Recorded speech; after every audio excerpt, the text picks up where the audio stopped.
One of the things I really try to have students get comfortable with and proficient at is reading music, and a lot of people find that very scary and they, oh, I can't do it, I've tried a million times. Well, I have a whole series of things put together at TotallyGuitars called the Guide to Reading Music, and it includes a lot of very easy to read pieces, and we kind of walk through them sequentially, starting with just notes in the key of C. So if you can play a C scale and especially cover all of the notes,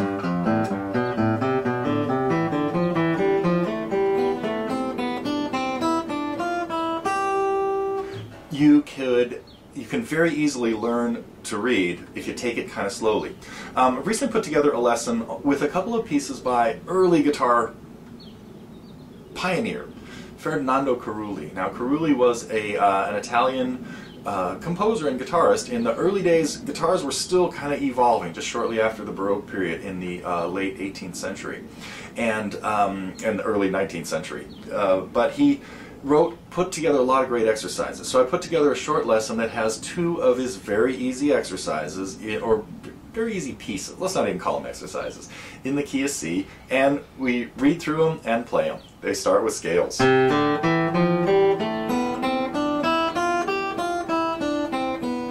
So if you'd like to take a look at this, it's part of the whole Learning to Read series that we have at TotallyGuitars. It's as part of the Target program. There are a lot of classical pieces, but also, of course, a lot of rock and roll and popular pieces. So hopefully you're familiar with some of the things we've been doing at TotallyGuitars. But if you've been thinking about trying to get into reading, be sure to come over and check out our Guide to Reading Music, and have now added a lesson with some two easy pieces in the key of C by Carulli.